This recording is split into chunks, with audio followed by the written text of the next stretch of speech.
Engineer Rashid की अर्जी पर दिल्ली हाई कोर्ट में आज समाअत थी और पार्लियामेंट में जाने की इजाजत वाली अर्जी पर समाअत और अर्जी पर समाअत अब 25 मार्च तक मुलतवी की गई है। दिल्ली हाई कोर्ट से कस्टडी पैरोल का मुतालबा किया है इंजीनियर रशीद ने और आपको बता दें कि पटियाला हाउस कोर्ट ने खारिज की थी उनकी अर्जी। अब रेगुलर बेल पर पटियाला हाउस कोर्ट में होगी समाअत और 19 मार्च को पटियाला हाउस कोर्ट सुनाएगा अपना फैसला। बता दें आपको कि इंजीनियर रशीद टेरर फंडिंग मामले के इल्जाम में दिल्ली की तिहाड़ जेल में बंद हैं और ऐसे में उन्होंने अर्जी पर दिल्ली हाई कोर्ट में समाअत 25 मार्च तक उनकी टल गई है। इंजीनियर रशीद ने अब ऐसे में हाई कोर्ट से पार्लियामेंट सेशन में हिस्सा लेने की इजाजत को लेकर अर्जी दाखिल की है। इससे पहले आपको बता दें कि पटियाला हाउस कोर्ट ने भी इस अर्जी को खारिज कर दिया था और इसके बाद पिछली सुनवाई में दिल्ली हाई कोर्ट ने एनआईए से इस मामले पर जवाब तलब किया था। एनआईए की तरफ से पेश वकील ने हाई कोर्ट में आज बताया कि उनकी तरफ से इस अर्जी पर हलफनामा कल दाखिल कर लिया गया है। वहीं दूसरी तरफ इंजीनियर रशीद के वकील ने कोर्ट में कहा कि उन्हें एनआईए के जवाब की कॉपी कल ही मिली है, वो इसे देख नहीं पाए। दोनों फरीक की तरफ से दरख्वास्त के बाद कोर्ट ने अब सुनवाई 25 मार्च तक टाल दी है और इस मामले पर हाई कोर्ट में 25 मार्च को अब अगली सुनवाई होगी।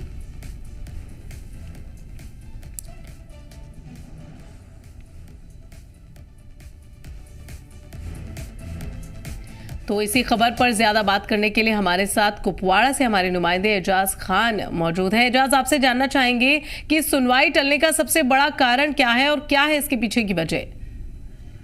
जी शिवानी, अगर बात करेंगे जो पार्लियामेंट के सांसद नॉर्थ कश्मीर की हम बात करेंगे, इंजीनियर रशीद तिहाड़ जेल में लगातार 2019 से बंद है, जो टेरर फंडिंग अनफुल एक्टिविटी हम कहते हैं, तो सजा काट रहा है। जो आज उसकी सुनवाई जो होने वाली थी दिल्ली हाई कोर्ट ने वो पैरोल पे मांग कर रहा है कि मुझे दिल्ली मुझे पार्लियामेंट जाने की इजाजत मैं नॉर्थ कश्मीर की लोगों की तर्जुमानी कर सकता हूँ। उसी पे आज दिल्ली हाई कोर्ट ने अपने फैसला को बरकरार रखते हुए कहा कि फिलहाल तो उसको साल दिया गया 25 मार्च का, क्योंकि दिल्ली हाई कोर्ट ने कहीं कहीं लग रहा है कि जो एनआईए की तरफ से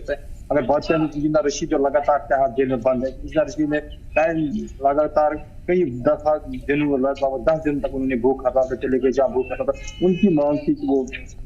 संसद में जाए और लोगों की आवाज बढ़ाने की कोशिश करेंगे। तो उसके बाद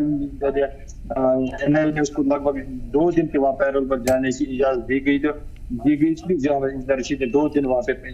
अगर बात करेंगे तो आज जो पार्लियामेंट सेशन दोबारा शुरू हुआ तो इंजीनियर रशीद को दोबारा, लेकिन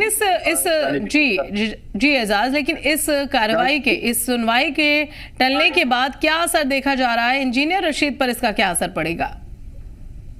जी शिवानी, अगर बात करेंगे जो इंजीनियर रशीद है खुद जो AIP का सुप्रीमो है और पार्लियामेंट मेंबर है नॉर्थ कश्मीर के, कहीं न कहीं उनकी जो आजकल जो उनकी पार्टी वो बिखरी हुई नजर आ रही है, क्योंकि वो इनको जो लोगों की नजरिया भी थी, खासकर नॉर्थ कश्मीर के लोगों की जो 20 डिस्ट्रिक्ट मसलन बांडीपुरा, बारामूला और कुपवाड़ा की हम बात करें, उनको लग रहा है कि जो बड़ी अक्सर जब इंजीनियर रशीद ने यहाँ से जीत हासिल की तो उनको लग रहा है कहीं न कहीं इंजीनियर रशीद की जो तर्जुमानी वो नॉर्थ कश्मीर की तर्जुमानी पार्लियामेंट में कर सकते, लेकिन कहीं न कहीं अब लोगों की भी मायूसी लग रही है, क्योंकि लोगों ने कई बार उनको जाने की ख्वाहिश की जाए, ये लोग देखेंगे कि इंजीनियर रशीद किस तरह पार्लियामेंट में नॉर्थ कश्मीर की तर्जुमानी कर सकते, लेकिन वो नहीं हो पा रही है। कहीं न कहीं लग रहा है कि इंजीनियर रशीद जो लोगों को आज लग रहा है कि जो इंजीनियर रशीद की जो पार्लियामेंट में तर्जुमानी कर सकते वो नहीं हो पा रही है। अगर बात करेंगे तो पार्लियामेंट जो इंजीनियर रशीद ने यहाँ जब पहली बार वो पैरोल पे वापस आए तो जीत का दर्जा, तो वो ऐसे इलाकों की तरफ उन्होंने रुख किया जहाँ तक अभी किसी पार्लियामेंट या असेंबली मेंबर का नहीं हो सका। उन्होंने कहीं ना कहीं उनकी पार्टी पर इस बात का असर जरूर देखने को मिलेगा, क्योंकि वो लगातार पैरोल कस्टडी की मांग कर रहे हैं ताकि वो पार्लियामेंट सेशन में हिस्सा ले सकें और कहीं ना कहीं इससे पार्टी को नुकसान होता हुआ नजर आ रहा है। क्या लगता है आपको एजाज?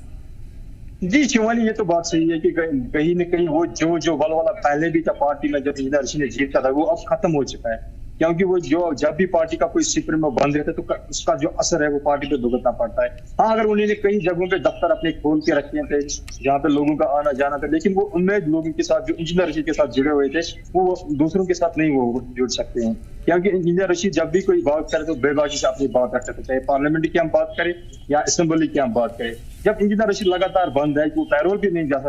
सकता है कि असेंबली या पार्लियामेंट सेशन ज्वाइन करने, उसका जो खमियाजा है वो आम लोगों को के साथ साथ उसको पार्टी भी बंद बना। क्योंकि जब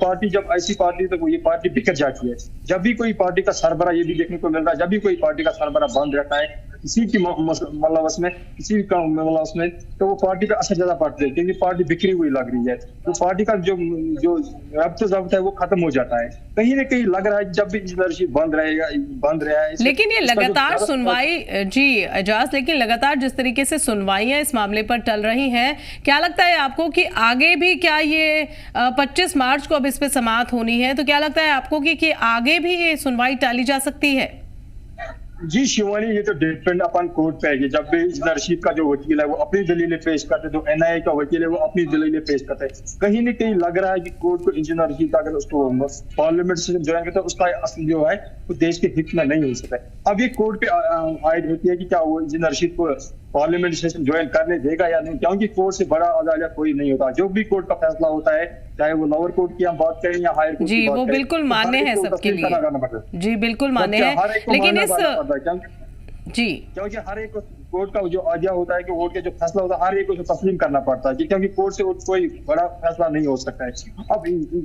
देखने वाली बात ये होगी कि 25 मार्च को फिर से इंजीनियर रशीद के लिए डेट मुकर्रर किया गया, क्या उसमें कोर्ट आदेश दे सकता है कि वो ज्वाइन कर सकते हैं वहाँ पे अपनी सेशन में या नहीं, वो आने वाली वक्त ही बताएगा। अभी हम ये कह नहीं सकते, क्योंकि एक तरफ से इंजीनियर रशीद की जो वकील अपनी दलील पेश कर रहा है, दूसरी तरफ से एनआईए का वकील अपनी दलील पेश कर रहा है। फिर जो दलीलें जब सुनी जाती दोनों तरफ से, तो फिर कोर्ट का फैसला होता है कि वो किसके हक में दे सकता है। तो जो अभी अगर ये टैरिफ फंडिंग का मामला जो इंजीनियर जी एजाज, लेकिन क्या इस सुनवाई से जुड़ी कोई और नई जानकारी आपके पास है, कोई नया अपडेट है आपके पास? जी शिवानी, अगर बात करेंगे जो अभी तक जो लिखी में हुई वहाँ पे जो सुनवाई हुई थी, जिसका अगला डेट, उसका जो पर्चा है, जिसकी जो डिटेल्स है वो अभी तक सामने नहीं आई है। मैं की जाती है कि शाम तक सामने आ जाएगी, तब पता चलेगा कि कोर्ट ने किस दिन पे इसकी जो सुनवाई है वो टाल दी 25 मार्च तक। अब वही बता जाएगा, क्योंकि जो उसका जो वहाँ पे वो रिपोर्ट होता है वो अभी तक बाहर नहीं देख पा रहा है, इसलिए हम अभी कह नहीं सकते कि किस बिना पे कोर्ट ने इसकी आज जो सुनवाई है वो टाल दी है। लेकिन कहीं ना कहीं इसका असर पार्टी पर जरूर पड़ता हुआ नजर आएगा, क्योंकि इंजीनियर रशीद लगातार अपनी कस्टडी पैरोल की मांग कर रहे हैं, और अगर उन्हें कस्टडी पैरोल नहीं दी जाती है तो ऐसे में पार्लियामेंट सेशन में शामिल होने का उनका जो आगे का जो वो सोच रहे हैं वो नहीं कर पाएंगे, और ऐसे में कहीं ना कहीं वो अपनी आवाज, अपनी पार्टी की पुरजोर तरीके से आवाज बुलंद नहीं कर सकेंगे। जी एजाज। जी शिवानी, अगर बात करेंगे जब भी इंजीनियर रशीद ने मांग किया वो कस्टडी पैरोल पे जाएंगे, वो लोगों से जी, लेकिन जो उसका खमियाजा है वो ज्यादातर आम लोगों के साथ उसका पार्टी को भी भुगतना पड़ रहा है। अब सवाल ये यहाँ पे खड़ा होता है कि जो बात यहाँ से लोगों ने इसको बड़ी अक्सर से जीत कर जी बिल्कुल, और देखना रहेगा कि 25 मार्च को इस मामले पर जब समाअत होगी हो सकती है वहाँ पे या नहीं हो सकती, वो आने वाले वक्त ही बताएगा। बिल्कुल, और 25 मार्च को इस पर फैसला हो जाएगा, क्योंकि 25 मार्च को इस अर्जी पर, इंजीनियर रशीद की अर्जी पर अगली सुनवाई होगी, और देखना रहेगा, अब सभी को इंतजार रहेगा ऐसे में 25 मार्च का कि आखिर किस तरीके का फैसला सुनाएगा कोर्ट। बहुत बहुत शुक्रिया आपका एजाज इस पूरी जानकारी के लिए।